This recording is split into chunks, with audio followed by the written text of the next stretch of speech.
Voici, oh, qu'il est agréable, qu'il est doux pour des frères de demeurer ensemble. C'est comme l'huile précieuse qui, répandue sur la tête, descend sur la barbe d'Aaron, qui descend sur le bord de ses vêtements.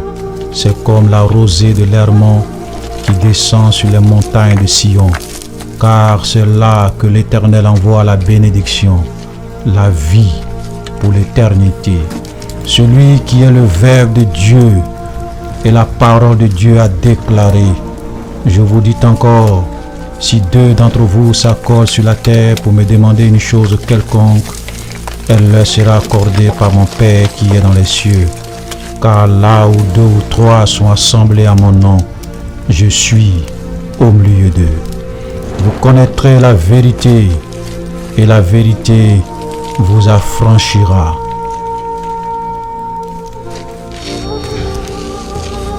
Vous connaîtrez la vérité, et la vérité vous affranchira.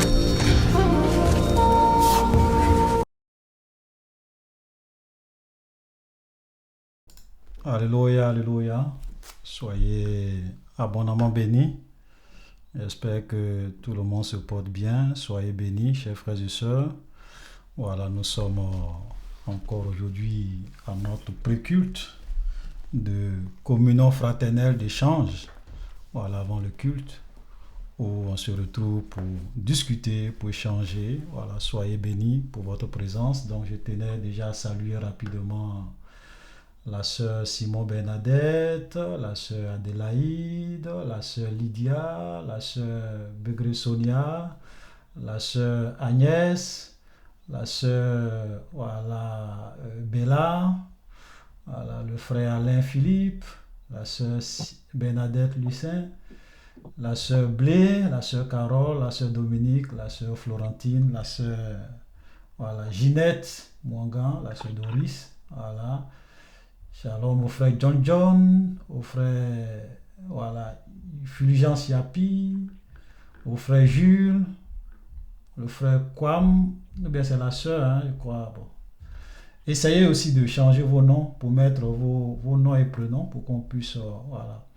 La sœur Lucie, épouse Kouirabi, Emmanuel, Marcel, la sœur Marcel, la sœur Marie-Chantal, le frère Mathias Konkobo, le frère Mbago, madame Armel, madame Goran, la sœur Stéphanie, Nadia, le frère Paulin, Rachel, Rosine, Réjeanne, Sariette, madame Yobi est ici, voilà. Mon épouse, Segeda, excusez-moi, la sœur Simone Gueux, la sœur Marie, la sœur Sylvie, la sœur Valérie, le frère Yao, voilà, soyez bénis.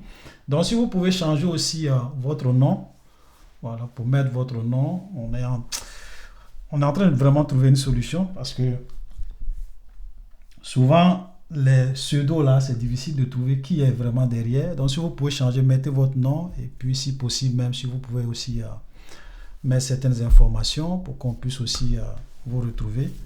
Voilà, parce que souvent aussi tout le monde ne donne pas les informations. Donc on dit d'envoyer son nom, son contact, tout le monde ne le fait pas. Donc ça fait qu'après c'est un peu difficile. Voilà, soyez abondamment bénis.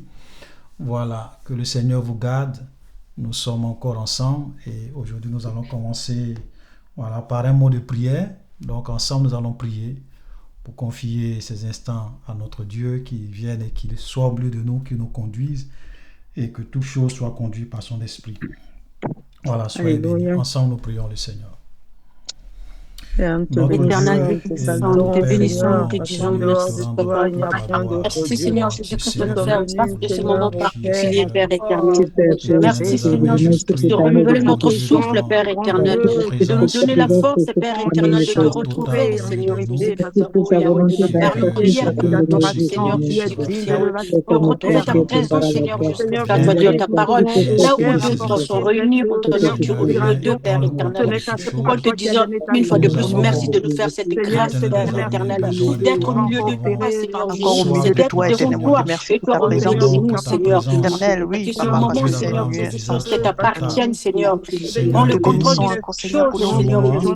Tout esprit de distraction, Père éternel, loin de nous, Père éternel. Que ton armée céleste, Seigneur, afin que ton esprit, Père éternel, ait la place en nous. L'Esprit Saint, Seigneur, oh Père, agis dans chacun de nous, que toute la gloire te revienne, que l'honneur et la grâce Je te dis merci encore pour ta présence, pour ce culte éternel, mon Dieu, papa. Culte éternel, mon Dieu, papa. Béni soit ton Aujourd'hui, Seigneur. La force, pas de distraction éternelle, mon Dieu, papa. Les autres, Seigneur, nous demandent nos supplications au nom puissant de Jésus. Amen. Amen. Voilà. Donc, on vous salue encore dans le nom de notre Seigneur et Sauveur Jésus. Je suis sur le plateau avec deux autres frères. Voilà, le frère Guélaté, que vous connaissez déjà, et puis le frère Djedje, voilà, que vous connaissez aussi. Donc, c'est avec ces trois frères-là que nous allons animer. Les deux frères. Voilà, pardon, avec ces deux frères-là, pardon. Mais il est le troisième lui-même. Le pasteur a vu le Saint-Esprit comme Daniel. Et... Voilà, le Saint-Esprit est le troisième. Voilà, le Saint-Esprit est le troisième. Alléluia. Alléluia, voilà. Amen. Ok, donc, on tenait avant toute chose déjà à nous excuser, parce que on a fait une erreur dans les horaires qu'on a partagé dans le groupe WhatsApp. Voilà, au lieu de 15h GMT pour le culte et puis 14h pour le pré-culte, on a mis 14h pour le culte. Donc ça donnait l'impression que le pré-culte c'était à 13h. Donc c'était une erreur à cause des décalages horaires là, donc on n'a pas pu corriger les choses. Donc toutes nos excuses. Voilà, je pense que le dimanche prochain, on n'aura pas ce désagrément. Parce qu'il y a des frères qui pensaient qui se demandaient, mais il y a culte, il n'y a pas culte, il est l'heure, on ne voit personne, le pré-culte c'est à quel moment, voilà, donc toutes nos excuses. Voilà, donc soyez bénis. Donc sans plus tarder, comme souvent on a beaucoup de questions, on préfère déjà commencer notre rencontre. Est-ce que vous avez des questions? Donc le bal est ouvert, donc vous pouvez lever la main si vous avez des questions, ou bien ouvrez vos micros si vous avez des questions pour les poser, et puis nous allons ensemble faire l'effort de changer. Alléluia. Voilà. Est-ce qu'il y a des questions? Je pense que cette semaine, on a fait 2 directs sur la Trinité. Le premier direct, c'était le mercredi, et puis je crois, c'est quoi? Le vendredi, non? J'ai aussi fait un deuxième direct pour essayer quand même de corriger un doyen dans l'amour du Seigneur. Malgré que je ne lui ai pas parlé mal, il y a des gens quand même qui sont venus dans les commentaires pour dire, frère, vas-y doucement, on doit respecter les anciens, on doit respecter les pères, tous des chrétiens, pour venir. Et j'ai aimé quelqu'un qui a fait un commentaire, quand il a vu tout ça, il dit, nous les Africains, on a fait du respect des personnes âgées une idolâtrie. Ouais, ça c'est vrai. Tu as dit vrai et juste, frère. Parce que quelqu'un est âgé, je ne l'ai pas insulté, je ne lui ai pas manqué de respect, je ne lui ai pas parlé mal, je ne me suis pas pris à sa vie privée, je n'ai pas parlé de sa famille, je n'ai pas parlé de ses enfants, je n'ai pas parlé de sa vie privée. J'ai pris la parole de Dieu, j'ai dit ce que tu dis là, doyen, papa, je ne suis pas d'accord avec toi. Voici les raisons. C'est du mensonge, ce sont des hérésies. Ouais. Et je suis sûr, comme je le dis souvent, que si on était au temps de Jésus, on allait choquer. Parce que Jean-Baptiste, il regardait les pharisiens. Vous savez quel âge avec les docteurs de la loi, les pharisiens sont temps? Et il a dit, race de vipère. Amen. On va dire, Jean-Baptiste, tu ne respectes pas les gens. Pourquoi tu appelles des gens qui sont âgés que toi, race de vipère? Jésus même regarde les pharisiens de son temps qui lui ont dit que toi là tu n'as même pas encore 50 ans, tu dis que tu as vu Abraham. Il dit malheur à vous, tombeau blanchi. Malheur à vous, docteurs de la loi. Si on était au temps de Jésus, on va dire, ah Jésus, tu ne respectes pas les gens. Comment tu peux dire à des personnes âgées, tombeau blanchi? Mais moi, je n'ai même pas utilisé tous ces mots-là. On trouve que je manque de respect aux gens. Ça dit que, parce que quelqu'un est âgé, il dit des choses, on ne doit pas parler. On doit se taire. Oui. Et je le dis, nul n'est au-dessus de la parole de Dieu. Même si tu veux avoir cheveux blancs, on t'a pas insulté, on dit ce que tu dis là, c'est pas vrai. On a le droit de dire. Amen. Moi, je ne suis pas... Il y a même un frère avec qui j'ai fait le lycée, quand j'étais très jeune, qui m'a envoyé un audio pour dire, frère Olivier, on se connaissait à Vavois. Bon, il ne m'a pas insulté, hein, mais il a parlé dans l'humilité. Il dit, loin de moi de m'émisser, la personne à qui tu t'attaques, tu n'as pas les éléments pour tant. C'est triste. Je lui ai répondu. Oui. Nous défendons la doctrine de Jésus-Christ. Ton âge, ça ne nous impressionne pas. On ne va pas t'insulter. Mais la vérité, on va le dire. Voilà. Donc faisons beaucoup attention. On n'est pas plus spirituel que Jésus. On n'est pas plus spirituel que le Messie. Éprouver les esprits, on n'avale pas. Même l'apôtre Jean, il dit si quelqu'un n'apporte pas la doctrine de Christ, ne le recevez même pas, ne le saluez même pas. 2 Jean. Oui, 2 Jean. Si on était à leur temps, on a dit, ah Jean, tu es trop dur. Donc même si c'est un papa qui vient chez moi, il ne faut même pas, je vais le saluer. Ça, c'est un manque de respect. Il dit non, il ne faut même pas lui dire bonjour. Si tu le salues, tu participes à ses œuvres. Nous, les chrétiens d'aujourd'hui, nous faisons preuve d'une lâcheté extraordinaire. Et je le dis, c'est pour cela que j'ai aimé le commentaire de ce frère. Beaucoup de chrétiens sont dans l'idolâtrie. Vous savez, il y a des chrétiens. Ouais. Les musulmans peuvent insulter Jésus. Jésus n'est pas Dieu. Jésus n'est pas mort à la croix. Ils vont écouter. Ils ne vont pas parler. La Bible dit que si Christ n'est pas mort et ressuscité, notre foi est vaine. Ça veut dire que toi et moi, on n'est pas sauvés. Tout ce qu'on est en train de faire là, c'est du bruit. On meurt, on s'en va à l'enfer. Les musulmans disent ça. Des chrétiens écoutent, ils passent. On insulte Jésus, il passe.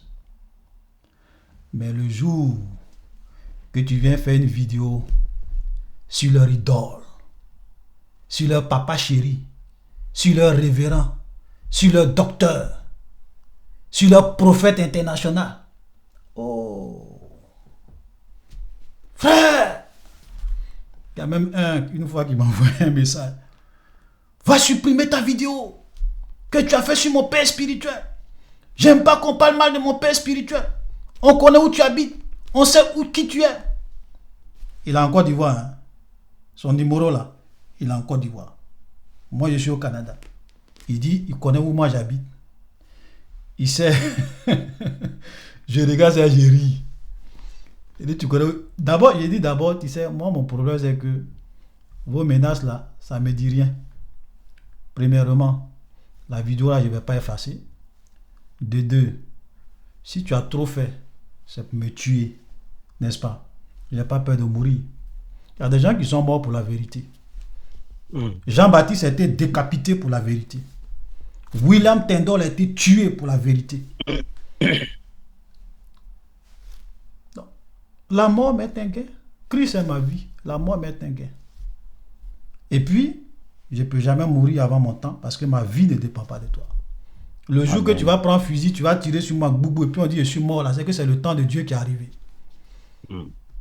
Sinon, tu ne peux pas me tuer avant mon temps parce que ma vie n'est pas en tes mains. Amen. Alléluia. N'ayons pas peur. On n'a pas insulté quelqu'un. On lui a dit ce que tu dis là. On n'est pas d'accord avec ça. Pourquoi on le dit? C'est un papa. C'est un doyen. On ne respecte plus les personnes âgées. C'est triste, hein? L'idolâtrie dans l'église. Ce sont des idolâtres. Après, ils vont aller accuser les catholiques pour dire non, les catholiques prient Marie. Oui, c'est vrai que moi je ne suis pas d'accord avec ça. Mais souvent, les plus grands idolâtres sont aujourd'hui dans les églises évangéliques. Les catholiques, eux, au moins, ils font statue de Marie, ils prient. Tout le monde voit. Mais eux là, il n'y a pas de statue. Hein. Leur idole, c'est leur pasteur. Leur idole, c'est leur bishop. Leur idole, c'est leur révérend. Tu peux insulter Jésus, tu peux parler mal de Jésus, tu peux attaquer qui. Mais le jour que tu viens attaquer leur idole, qui est leur pasteur, ils sont prêts à te menacer de mort. De mouchriki. Et ils se disent chrétiens. Vous allez être surpris au dernier jour. Alléluia. Amen. Voilà. Excusez-moi pour cette mise au point. Parce que souvent j'ai vu des gens faire des commentaires. J'ai dit, mais est-ce que j'ai insulté ce papa? J'ai dit quoi? D'abord, même au début, moi-même j'ai dit que c'est un papa, c'est un doyen, je ne vais pas l'insulter. Mais dans l'amour du Seigneur, on va lui dire qu'il dit des contre-vérités. Je ne l'ai pas insulté. Alléluia. Amen. Voilà. La sœur Marie, on va te laisser.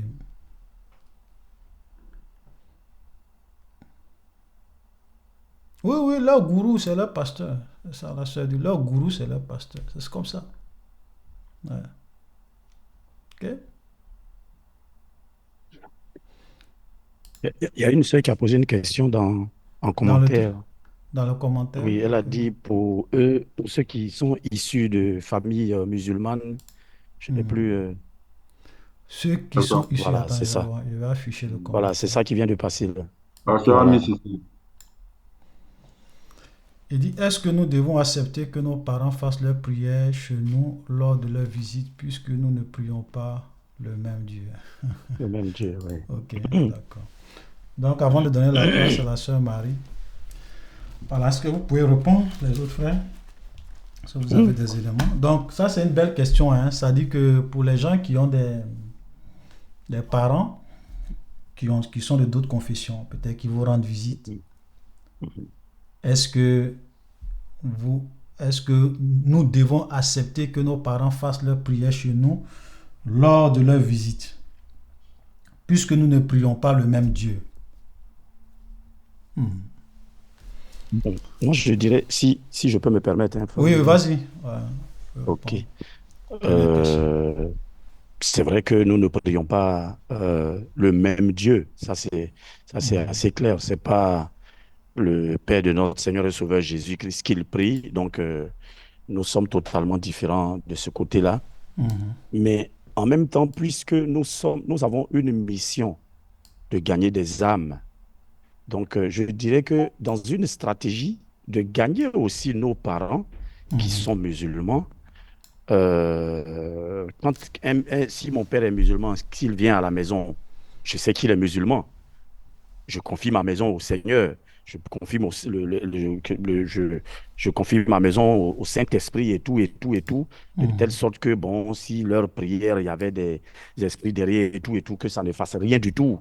Maintenant, je ne peux pas dire à la personne, non, arrête. Je ne veux pas que tu pries chez moi ici parce que c'est comme ci, parce que c'est comme ça. Je pense que si je procède de cette façon-là, je ne pourrais pas gagner la personne. Je ne pourrais pas gagner la personne. Moi, en tant que chrétien, j'ai prié, j'ai confié ma maison au Saint-Esprit. Donc, quiconque va venir faire ses incantations chez moi, tout et tout, je sais déjà que c'est nul et de nul effet. Je n'ai rien à craindre. Même un vaudou peut venir prier chez moi, il n'est qu'à faire ses incantations. Je sais que j'ai confié ma maison au Seigneur, donc il n'y a rien. Maintenant, il faut que ce parent-là, je le gagne à Christ. Et ce n'est donc pas en interdisant à la personne de faire sa prière que je vais le gagner à Christ. Voilà. Je peux le laisser faire sa prière, qu'il fasse ses prières. Si c'est un mois, même si c'est un an qu'il va faire chez moi.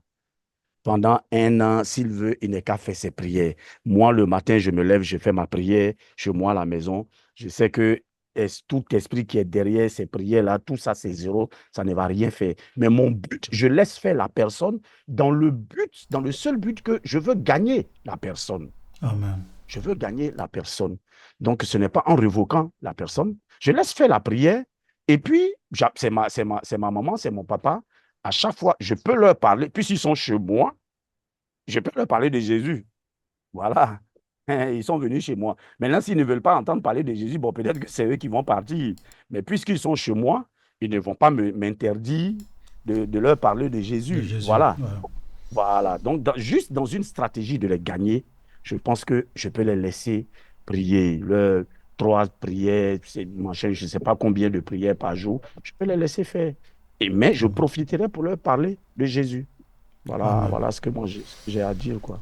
Amen. Frère Guelaté, tu veux ajouter quelque chose? C'est bon. Bon, je suis parfaitement d'accord avec le frère Didier par rapport à ce qu'il vient de dire. Voilà. Et souvent, ce genre de questions, quand nous les posons, nous pouvons nous aussi mettre à leur place.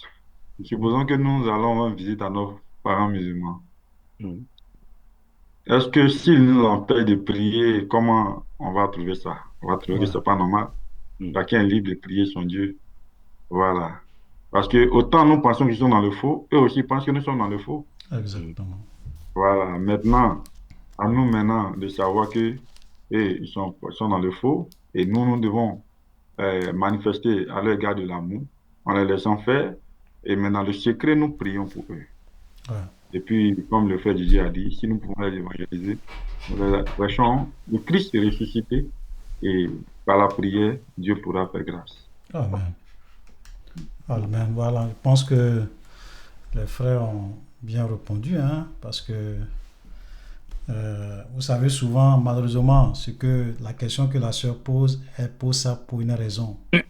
Parce que souvent, il y a des chrétiens, ils ne vont jamais permettre ça. Ça dit que tu viens chez eux, tu n'es pas chrétien comme eux, il y a des choses que tu ne vas pas faire.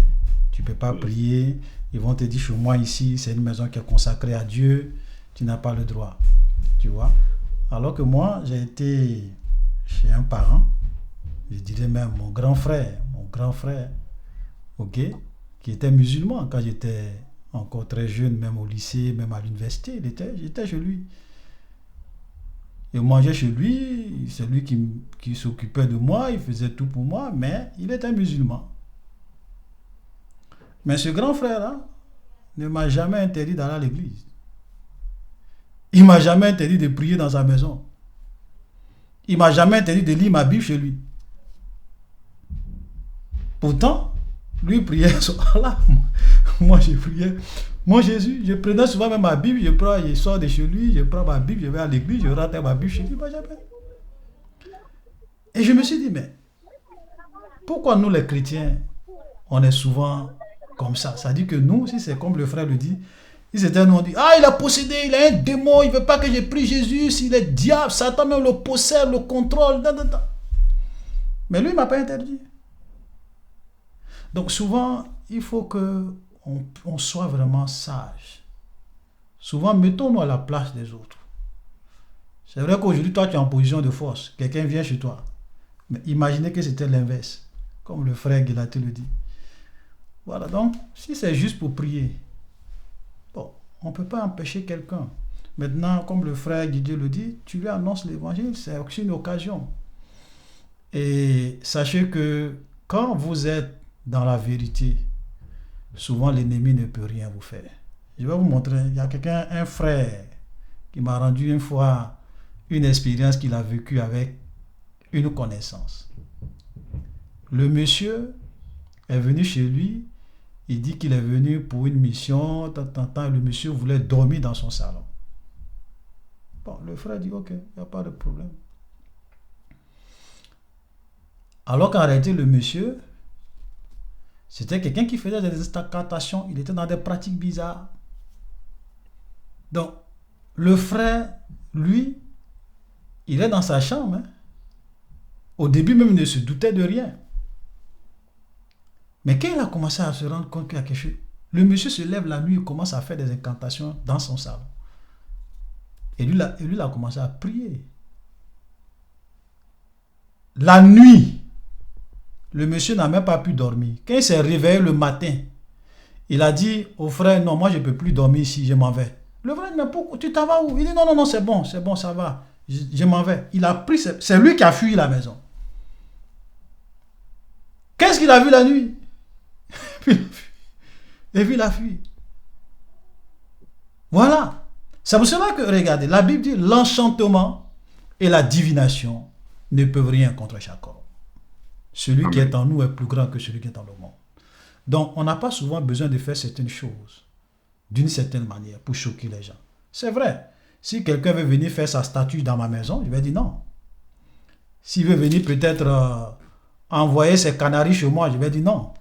S'il veut venir établir une statue de son Dieu dans ma maison, je vais dire non. Mais si c'est juste pour prier, faire certaines choses, je ne peux pas l'empêcher. Si c'est pour lire son livre, je ne peux pas l'empêcher. Voilà. Donc souvent, faisons beaucoup attention, soyons indulgents, et sachons souvent agir avec sagesse pour aussi gagner des gens. Ne soyons pas souvent tranchés sur certaines choses. Parce que ça pouvait être toi. Voilà, comme moi, mon cas, j'étais élève. Je vivais chez lui. S'il me chasse, je vais aller où? Mais il ne m'a jamais chassé. Alléluia. Voilà. Donc, voilà ce qu'on peut dire. C'est-à-dire qu'en toute chose, il faut analyser la situation et agir avec sagesse. Alors, si quelqu'un vient prier, il ne faut pas faire histoire pour ça. Parle-lui de Jésus. Annonce-lui l'évangile et prie pour lui. Alléluia. Voilà. La sœur Marie, on va te laisser poser ta question.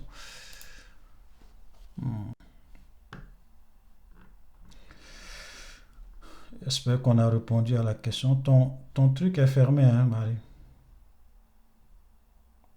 On t'entend pas. Moi, je t'entends pas. Vous l'entendez? Non. On t'entend toujours pas. Est-ce que c'est pas toi, le frère Olivier, qui a fermé? Non, j'ai pas fermé. On l'entend pas du tout. Hein. Non, non, c'est pas fermé. Non, Non, son micro, les micros sont pas fermés. Je vois que son micro est ouvert, mais on n'entend pas.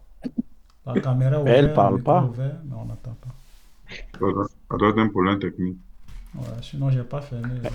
Est-ce qu'elle est en train de parler? Non, elle parle pas. Elle ne parle pas. Hein? Apparemment, tu sens qu'elle est en train de se débrouiller. Elle parle pas. Ah. Bon, on ne t'entend pas malheureusement, Marie. Je ne sais pas ce qui se passe. Si tu veux, déconnecte-toi et puis reconnecte-toi. Sinon, on ne t'entend pas. Voilà. On ne t'entend pas. Voilà. Elle se déconnecte et se Ok. reconnecte. Est-ce qu'il y a d'autres questions? Vous pouvez aussi poser... Bon. Dans le groupe, au cours de la semaine, il y avait des questions. Il y avait 2 questions. D'accord. Ok. Il n'y a pas de questions. On va... Le frère Joseph. Attends, on va prendre la question du frère Joseph et puis on va répondre aux questions. Oui, frère Joseph, vas-y.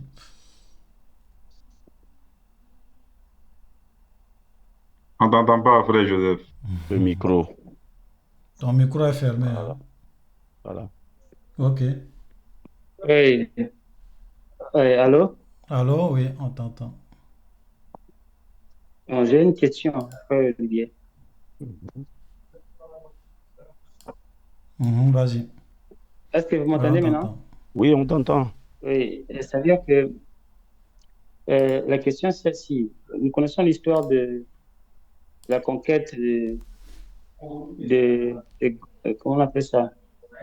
Dans Josué chapitre 3, pour aller détruire la tour là.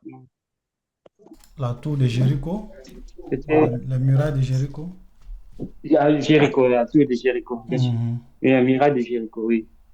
En fait, c'est que la prostituée arabe, hein, la prostituée avait fait, elle avait menti, elle a menti contre Bon, il a menti pour épargner les 2 espions que Josué avait envoyés. Est-ce que ce type de mensonge-là, on peut, nous chrétiens, en tant que chrétiens, se le permettre pour sauver la vie des gens? Est-ce que c'est un mensonge qu'on peut permettre? Ouais. Elle a bien menti même. On lui a demandé, est-ce que tu as vu les espions? Comment on peut appliquer ça dans notre vie actuelle? Ok. C'était un mensonge. C'était bien écrit que elle a dit que ces 2 espions ne sont pas ici. Allez chercher ailleurs. Peut-être qu'ils sont perdus quelque part là-bas. Ils sont allés là-bas. Mais en réalité, ils avaient caché ça là-bas. Est-ce que, puisque la mission, c'était la mission que Dieu avait encore. C'était la mission de Dieu, c'était le principe de Dieu. Et on en parle même dans Hébreu comme étant des héros de la foi. Ouais, Rahab a été cité comme étant. C'est par la foi. Est-ce que ce mensonge-là, c'était un mensonge Oui, par la foi. Est-ce que ce mensonge-là, c'est un mensonge qu'on peut contextualiser? Ça veut dire que quand on cherche quelqu'un pour le tuer, là, tu le gardes quelque part. Est-ce que Dieu, c'est pas quelqu'un qui connaît la réalité dans la profondeur des choses? La profondeur des choses pour savoir si ça, c'est vraiment, tu veux éviter un dégât. D'accord, je vais même... Ok, j'ai très bien compris ta question.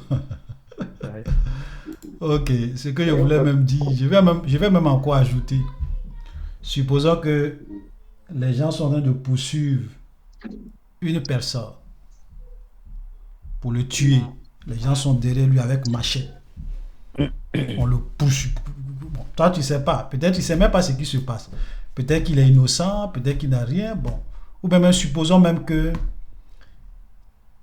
tu sais que la personne n'a rien fait. Peut-être que le monsieur... Bon, je prends un exemple banal.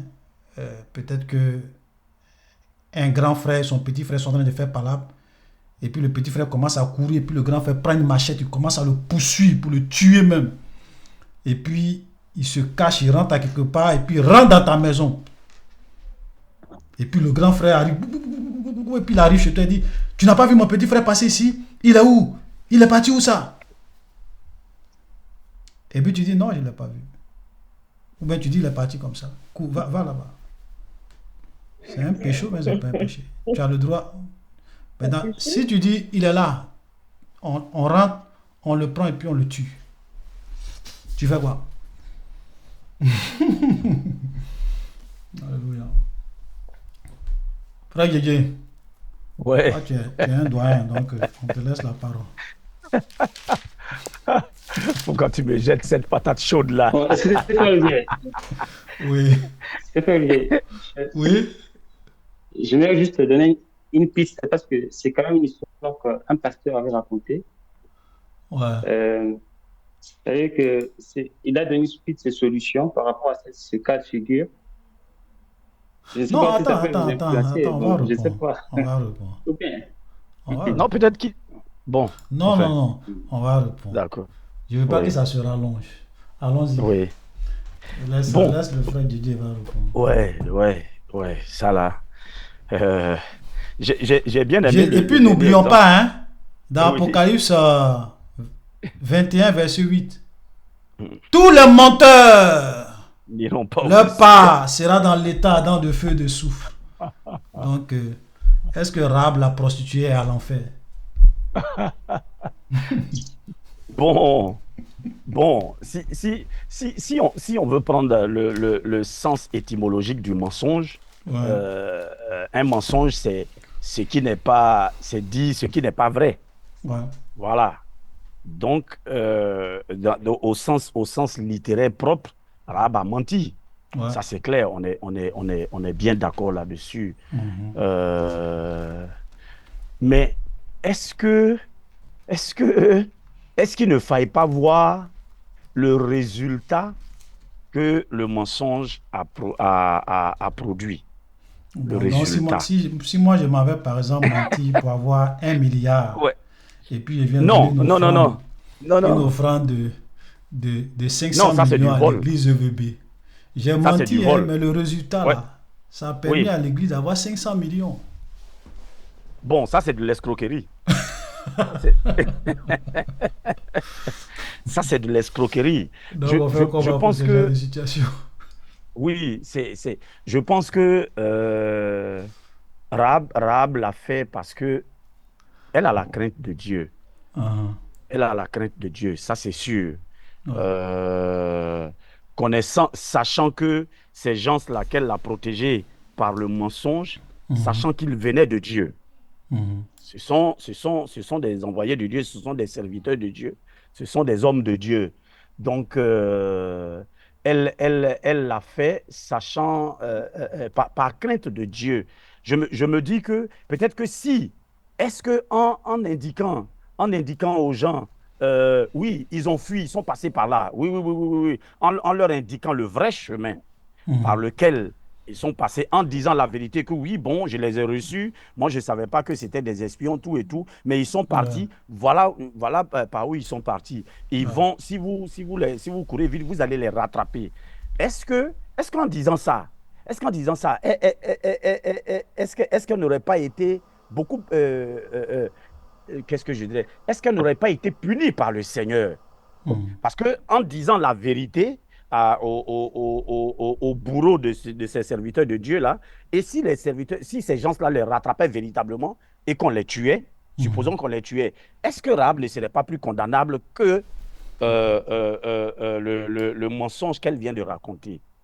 Voilà. mhm. Moi, c'est comme ça que je vois la chose. En disant la vérité et que, comme on appelle, on rattrape véritablement les serviteurs de Dieu et qu'on les tue, est-ce qu'elle ne serait pas beaucoup plus coupable Mhm. que mentir pour laisser filer les serviteurs de Dieu?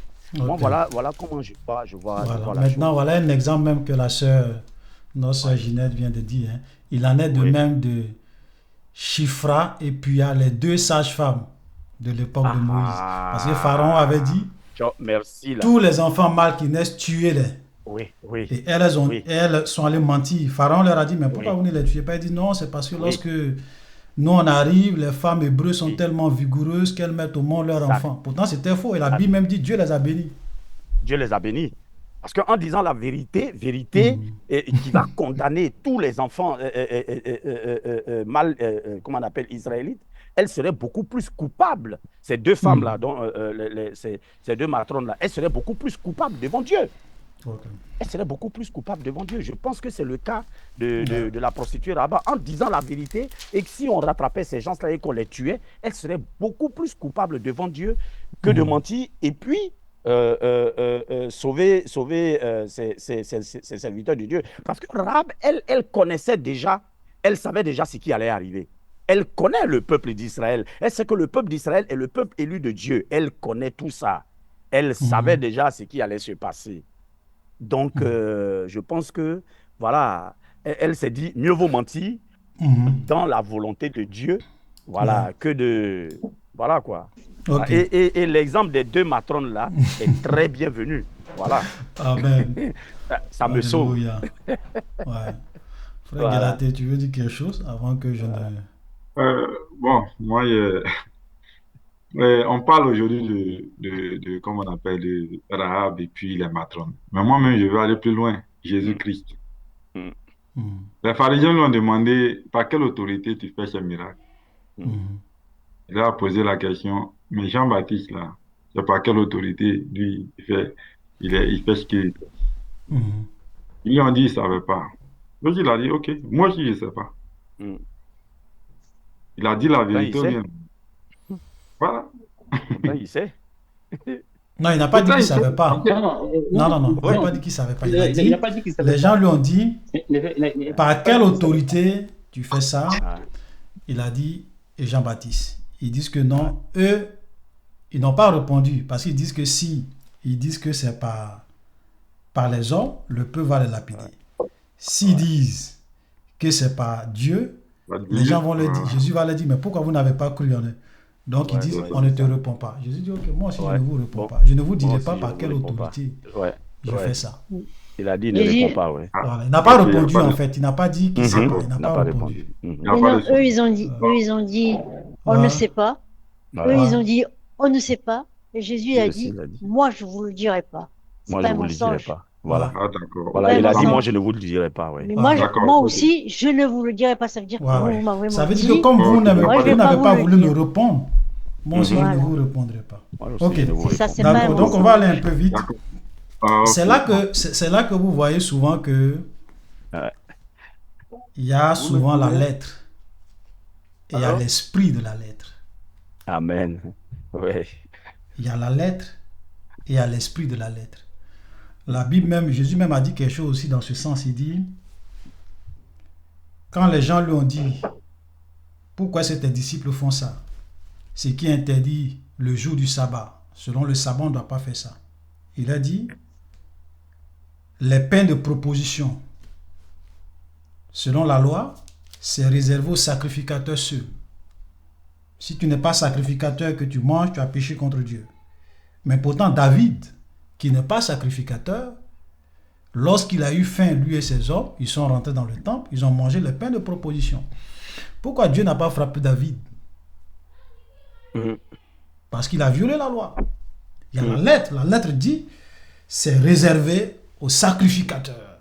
Tu n'es pas sacrificateur, même si tu es roi, même peu importe ton titre, tu n'es pas sacrificateur, tu ne touches pas. David a eu faim, il est rentré, il a mangé. C'est là que vous voyez que Dieu, souvent, il nous juge. Pas seulement sur les actes, mais les motivations qui te Amen. poussent à poser un certain nombre d'actes. Donc, moi, comme le cas de ces deux femmes égyptiennes, on me demande de tuer des innocents. Et puis même c'était des femmes même qui n'avaient pas, c'était pas des femmes hébreux. Je dirais même c'était des païennes. Elles se sont dit, mais en sauver une vie et puis mentir à Pharaon, on préfère sauver des vies. C'est-à-dire que c'est pas parce que, en fait, leur mensonge, c'est pas ce que Dieu regarde. Dieu va au-delà. Les motivations, c'est pas des gens qui sont allés mentir parce qu'ils voulaient avoir de l'argent, parce qu'ils voulaient se faire elles-mêmes plaisir. Parce que, faisons, il y a une grande différence. Hein. Amen. Entre souvent mentir de façon égoïste, parce qu'on veut avoir quelque chose, et puis souvent mentir, ou bien, je n'aime même pas dire des choses, bien, oui, je vais dire comme ça, mentir, souvent même dans l'intérêt de sauver une vie.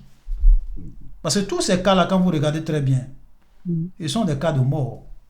Mhm. Et d'ailleurs, si je dis la vérité, Mhm. on va les tuer. C'est un peu comme quelqu'un qui vient chez toi, il rentre chez toi à la maison. Tu sais que si tu dis qu'il est chez toi, son grand frère va rentrer, il va le tuer. Puisqu'il est en colère, il a une machette en main, il n'est pas en train de plaisanter. Il a vraiment une machette en main.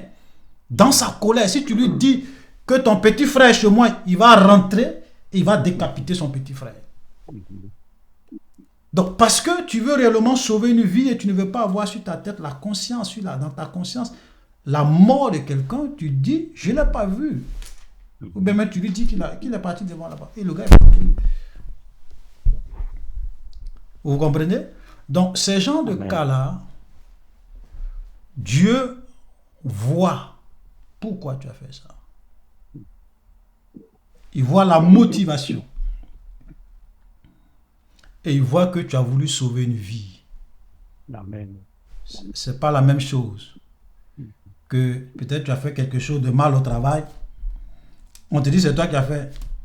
Parce que tu veux préserver ton travail. Tu dis non, c'est pas moi. Ah, c'est un mensonge. C'est toi qui as fait. C'est pas la même chose. Donc souvent il y a des cas où, parce qu'on veut sauver une vie, on est souvent, même le cas de David, c'était pour sauver une vie. C'est-à-dire que là, David avait tellement faim, peut-être qu'ils étaient même sur le point de mourir, ils n'avaient rien à manger. Et il rentre, il mange les pains de proposition, Dieu voit que c'est pour sauver sa vie. Amen. Dieu voit que là, même c'est pour sauver une vie. Le cas de Rahab, le cas des sages-femmes de l'Égypte, elles sont obligées de mentir parce qu'elles veulent sauver une vie. Et de deux, c'est poussé aussi par la crainte de Dieu. Amen. Voilà. Par la crainte de Dieu. Rahab, Elle n'a pas menti parce que elle voulait simplement elle-même mentir pour mentir. C'est pour cela que la Bible cite. La Bible dit que c'est par la foi. Ça veut dire que ce qu'elle a fait, c'est un acte de foi. Par conviction. Et pour sauver des vies. Voilà. Donc il y a des situations comme ça où tu peux souvent devant des situations où tu vois c'est une question de vie ou de mort. Si tu dis la vérité, les conséquences, c'est quelqu'un qui va mourir. Tu dis non, il ne sait pas. Voilà, Dieu comprend. Donc c'est comme ça qu'il faut comprendre. Ici, Dieu n'est pas en train d'encourager le mensonge. C'est pour cela que ce sont des cas vraiment très rares. Voilà, il y a des gens qui sont morts pour la vérité. Ils n'ont pas menti. Imagine quelqu'un vient, on met un couteau sur ton cou. Tu es chrétien, tu n'es pas chrétien. Tu dis, ah Seigneur, je veux sauver ma vie. Hein. Je ne suis pas chrétien. Jésus dit, celui qui me régnera devant les hommes, je le régnerai devant mon Père qui est dans les cieux. Celui qui me confessera devant les hommes, je le confesserai devant mon Père qui est dans les cieux. Ça veut dire qu'il y a des situations où tu ne peux pas mentir, renier le Seigneur parce que tu veux sauver ta vie. Tu dois être prêt à affronter la mort. Donc c'est pour cela que ce sont des cas vraiment très rares et c'est fait pour des circonstances très spécifiques où on est obligé souvent et souvent même poussé par l'Esprit de Dieu. On fait des choses, c'est même pas pour mon intérêt. Je veux dire, quelqu'un... Si je dis à son grand frère, ton petit frère est chez moi, est-ce que c'est moi je meurs? C'est pas moi, il va tuer, c'est son petit frère. Mais tu vois que c'est même pas pour moi. Mais je le fais parce que je ne veux pas qu'un innocent soit tué pour ne rien. Voilà. Donc voilà comment il faut faire. Donc ici, on n'est pas en train d'encourager le mensonge. Et tu t'en vas mentir pour toi-même, pour tes propres intérêts. Parce que tu veux mentir pour avoir telle chose. Ou bien tu vas renier le Seigneur en mentant parce que tu veux sauver ta vie, ça là, c'est un péché grave. Dieu n'est pas dans ça. Alléluia. Voilà. Est-ce que ça va? La sœur Marie, tu es de retour. Vas-y pour ta question. Si tu nous entends maintenant. Je pense cette fois, vous m'entendez.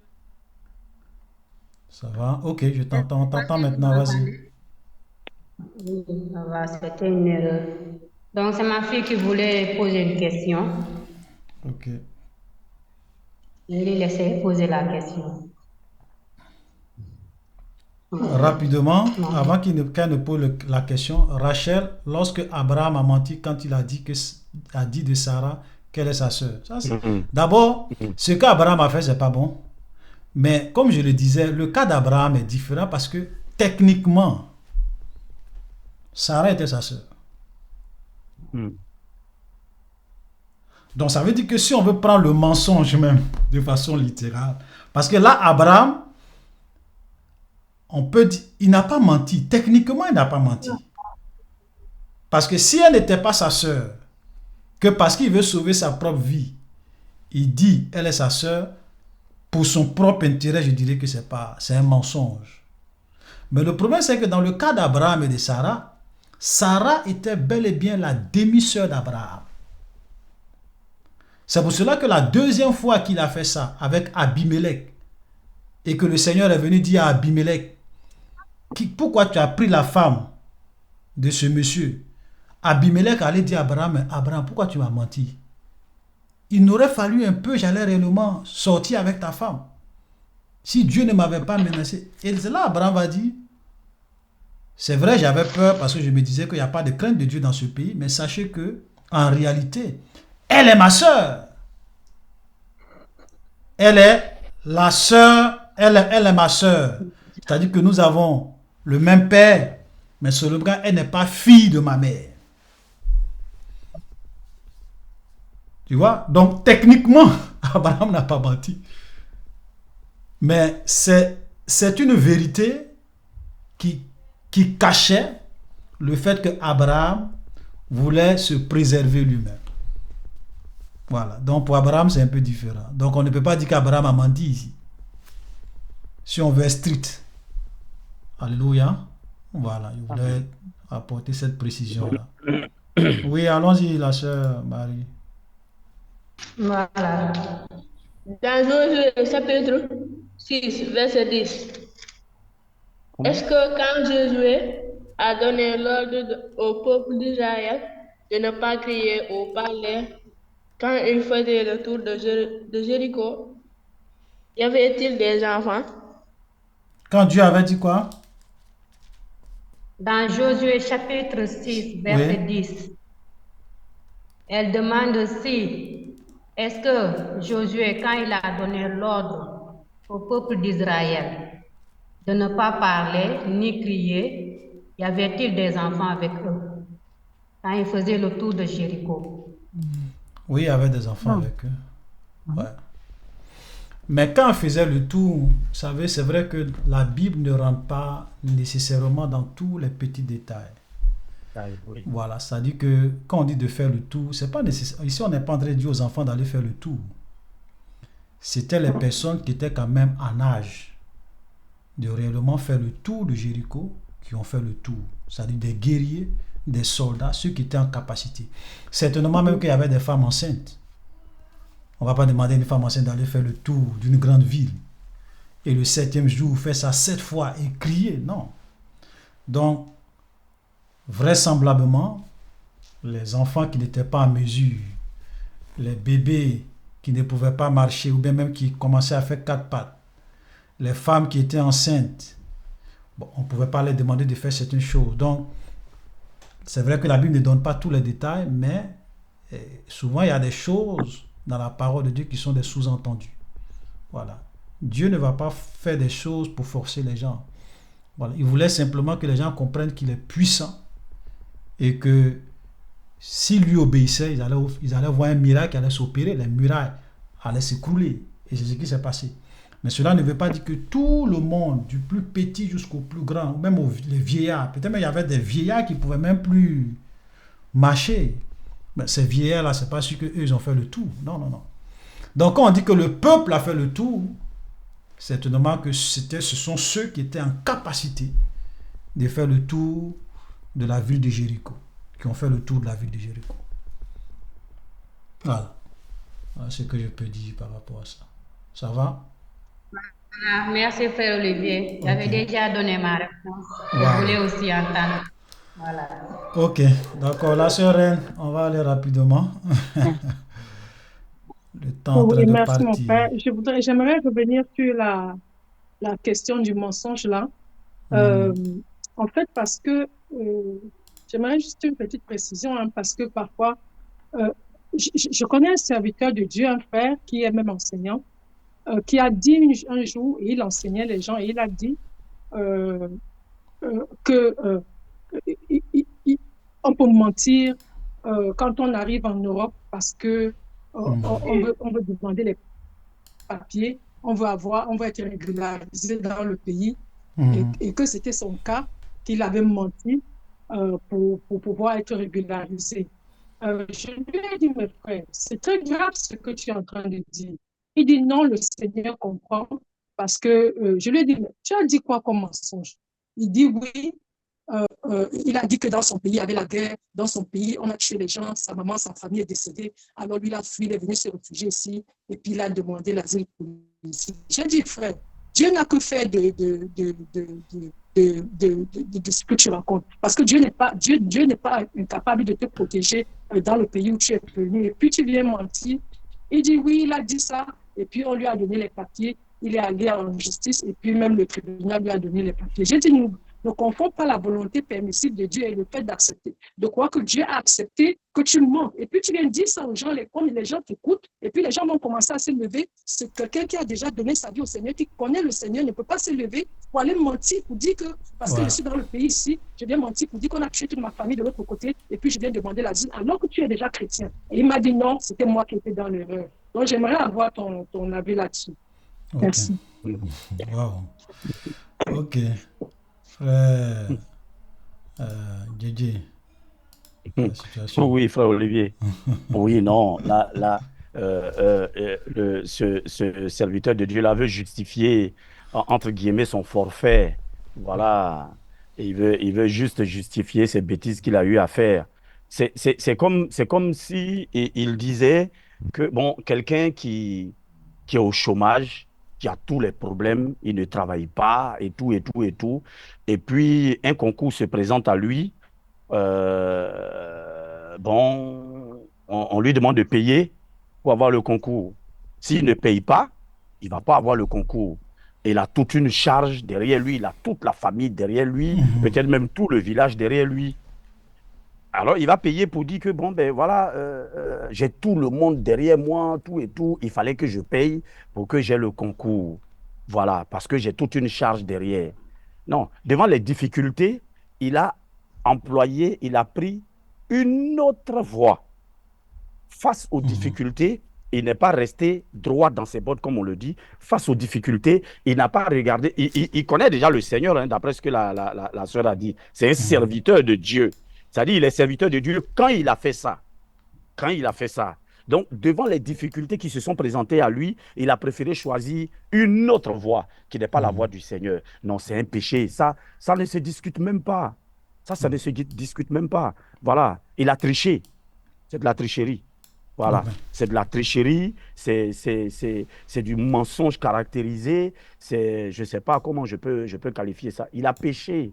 Voilà. Ça n'a rien à voir. Si tous ceux en Europe, on sait très bien, en Europe, on sait très bien comment ça se passe. Mais pour quelqu'un qui connaît déjà le Seigneur, il doit affronter les difficultés. C'est ça la vie chrétienne. C'est ça les difficultés que nous rencontrons dans l'exercice de cette œuvre-là. Parce que je suis chrétien, si j'ai des difficultés, je vais choisir une autre voie. Ça, c'est un mauvais conseil. C'est vraiment, ce monsieur-là, il ne faut même pas l'écouter parce qu'il est en train de donner un mauvais exemple. Dès qu'un chrétien a des problèmes en France, en Europe ou je ne sais où, il doit prendre une autre voie pour avoir des papiers. Ou, exemple pour finir, je suis chrétien, j'arrive en France, tout et tout, on dit pour avoir les papiers, il faut marier une Française. Voilà. Ce n'est même pas la volonté de Dieu, mais comme pour avoir les papiers, il faut marier une Française. Je suis déjà chrétien, hein? Je suis déjà chrétien, je m'avais marié une Française. Voilà, vous allez dire que ça, c'est la volonté de Dieu, ça? Ce n'est pas la volonté de Dieu. Voilà, face aux difficultés, il a choisi une autre voie qui n'est pas la voie du Seigneur. Voilà, c'est tout. Amen, voilà. En fait, je pense que le frère a tout dit, hein. Voilà. C'est pour cela que dans le livre de l'Apocalypse, on dit tous les menteurs. Mensonge blanc, mensonge jaune, mensonge orange, tous les menteurs. Leur part sera dans l'étang ardent de feu et de soufre. Donc, ça veut dire que faisons beaucoup attention aux mensonges. Parce que Jésus même dit le père du mensonge, c'est le diable. Le diable, c'est le père du mensonge. Donc, en tant qu'un serviteur de Dieu qui dit que parce que quelqu'un a menti, en tant que chrétien, on peut mentir pour avoir les papiers. Mais quand tu commences à dire ça, tu es en train d'ouvrir un boulevard. Ah oui, ah oui. Demain, je vais dire, Seigneur, tu sais, depuis que je suis né, je n'ai pas de maison. Je suis comptable. Tu vois tout, il y a beaucoup d'enfants, tout ça. J'allais voler, je fais un détournement, j'achète mon terrain, je construis. Dieu comprend. C'est pas la même chose. Voilà la différence. Toi, tu as menti parce que tu voulais avoir papier. Tu dis Dieu comprend. Lui aussi dit non. Moi aussi, je vais mentir ou bien je vais faire quelque chose de... Dieu aussi comprend. Et c'est comme ça que le diable trompe les gens. Le mensonge, c'est un péché. On ne ment pas de façon délibérée parce qu'on veut avoir quelque chose de ce monde. Même les cas que nous avons invoqués, ce sont des cas de vie ou de mort. Et puis même ces genres de cas que nous voyons, ce sont des gens, ils n'ont même pas menti pour eux-mêmes. Est-ce que si Rahab disait la vérité, c'est elle qu'on allait tuer? C'est pas elle. Si les femmes égyptiennes avaient fait ce que Pharaon avait dit, est-ce que c'est elle qui allait mourir? Non. Ou bien quelqu'un qui rentre chez moi parce qu'on le poursuit, on veut le tuer. Si je dis la vérité, en quoi est-ce que ça me concerne? Mais parce que je veux sauver une vie, une âme innocente. Donc, il y a des cas, il ne faudrait pas qu'on confonde. C'est pour cela que je dis, Dieu nous juge à la fois sur les actes que nous posons et sur les intentions qui nous animent. Nous devons avoir la vérité pour ceinture. Tu as menti pour avoir tes papiers, c'est un péché. Peu importe la justification que tu vas donner, c'est écrit noir sur blanc dans le livre de Dieu. Ça, c'est un péché.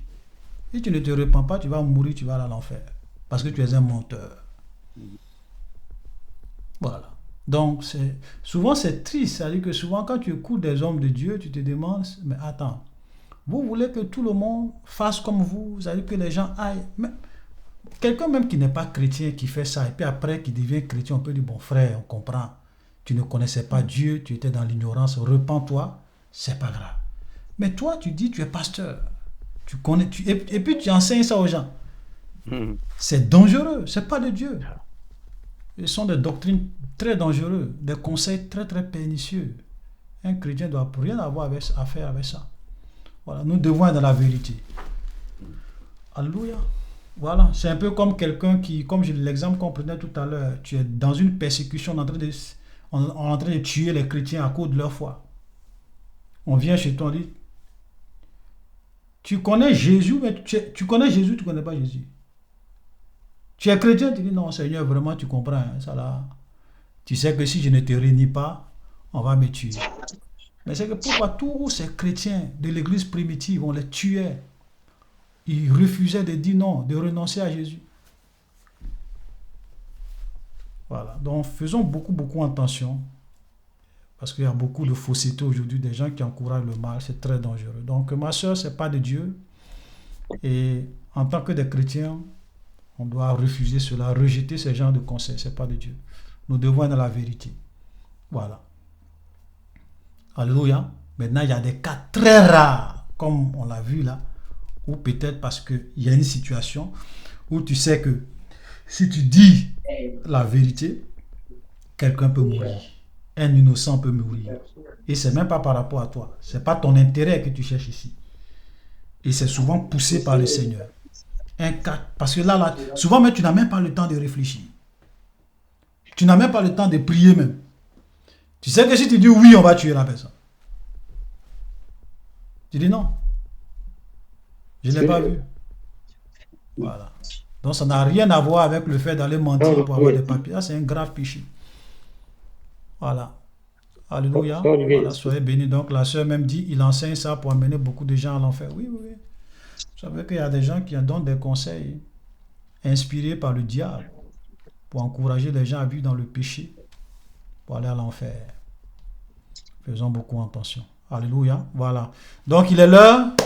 Nous allons passer à notre culte. Soyez bénis. Voilà, que la grâce du Seigneur soit avec vous. Donc aujourd'hui, c'est notre sœur, la sœur Reine qui a la direction. Donc je vais lui laisser toute la place pour la suite du programme. Amen. Donc la sœur Reine, nous allons commencer notre culte.